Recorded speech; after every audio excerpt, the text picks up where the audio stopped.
Hi guys, welcome to another episode of the Film Review Show.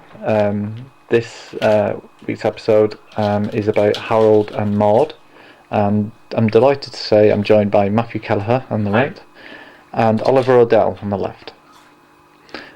So guys, what did you think of the film? I enjoyed the film. It was we're plenty, just like packed with dark humour and just some very funny moments, and it also looked at life foibles and the human condition as well. I think quite a lot.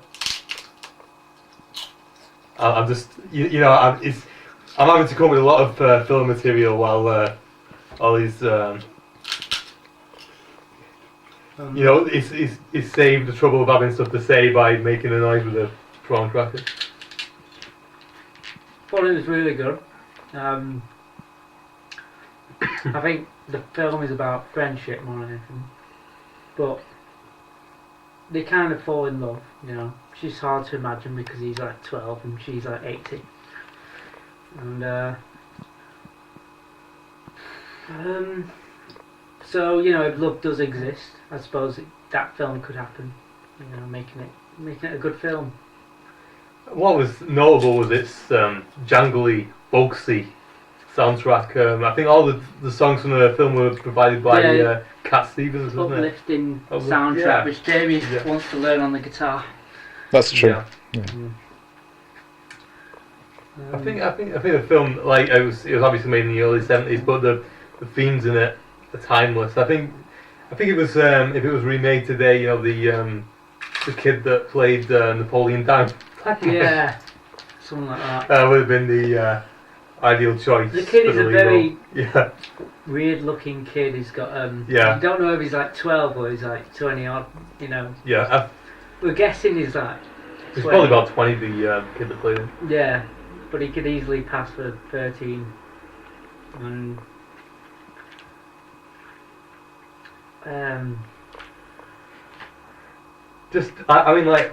of the scenes that I thought was interesting in the film was like where he was with his uncle, and his uncle was sort of talking up the army life, and then like his sort of fascination with death and violence even disgusted his uncle, and then he just maybe the uncle saw like saw the error of his ways. Well, I think he did, but obviously it was. Wasn't that a dream anyway?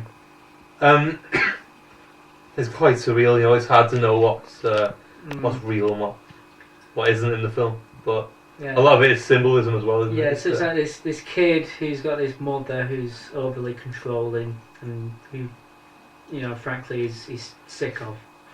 So he's trying to escape, to another life, and this is where he finds this older woman, and she's the complete opposite of him. She loves life. She's like a hippie, and she loves life, and she introduces him to life, really, and that's why he falls in love with her. And I'm not sure she was ever in love with him. She might have been, but it was unlikely anyway, because of the age gap. I should like to change into a sunflower most of all. They're so tall and simple. What flower would you like to be? I don't know. One of these, maybe? Why do you say that? Because they're all alike. Oh, but they're not. Look, see. Some are smaller, some are fatter. Some grow to the left, some to the right. Some even have lost some petals. All kinds of observable differences. You see, Harold, I feel that much of the world's sorrow comes from people who are this, yet allow themselves to be treated as that. What about the favourite scene? I'm going to throw that new question in there. Favourite scene? First of all, I'll go to Oliver O'Dell. Favourite scene? Yeah. Now, that probably your favourite scene as well, where he rolls his eyes. I thought that was fantastic. What happens now when he does that? That's it, the woman goes off screaming. He rolls his eyes thinking, oh God, what's going on? They roll to his mother, who looks concerned. So then he kind of looks at the camera. You don't know what's going on, basically. That's why it's so good, that scene. Okay, Matthew Kelleher. Just like a lot of the like knockabout slapstick of the date scenes, yeah, you know, like where he sort of chops off his hand and sort of just the sort of scene where he sort of you can see him through the window and he sort of sets himself alight, and then he walks in moments later, and obviously scares him off. He's a prankster. He's got a wicked sense of humour, you know. Even though he's like quite a solemn and morbid kid, you know, he obviously does have a bit of a way of coping with that is dark humour. Yeah, it's just that's how he gets through people. Yeah, with his dark humour. And where Jamie tried pulling off a stunt like that today, tried cutting his own hand off. But I think he did it too quickly. He came in, all of a sudden the hand hit the floor before you even knew what was going on. And I think Jamie kind of thought, well, people noticed that this isn't a real hand, which is why, you know, but it was quite a realistic hand, so he could have taken his time a bit longer and built up the suspense a little more. Well, that's what I'm going to do tomorrow, but now Matt knows about it. Well, the rest don't do it. Yeah. Well, this at the minute, Chris, Dave, Rainford, Danny, Matt and Green don't know. Greenie. So, exactly. So, what we'll do is we'll think of a way to bring that in, and then you've all got to be like really concerned. What I'm going to try and do tomorrow is get some fake blood. Yeah. And smear it over my hand. Anyway, so right, is there anything else you'd like to add about the film? It's the ratings now, isn't it? Well, first of all, is there anything you'd like to add, and then ratings? The music was excellent, I thought. Very uplifting. Very fitting to the sort of mood of the film. I mean, beautiful in its simplicity. It's a dark comedy, but it's also a celebration of life. I mean, like this young kid was reluctant to live. You know, he looked for escapism in his sort of suicide fantasies, but obviously just repeat what I said. Just reiterating its themes. I mean, you made my point look pretty weak there, but I'm in agreement with you there, and I'm just going to give my rating now, and you can follow Ollie. I'm just going to give it 3.5 7 hands out of 5.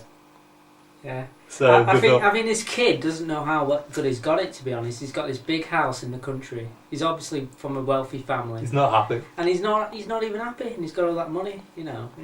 But so does money equate happiness? Yeah, exactly. No, it doesn't. That's another theme in it. But you got to think of all the homeless out there.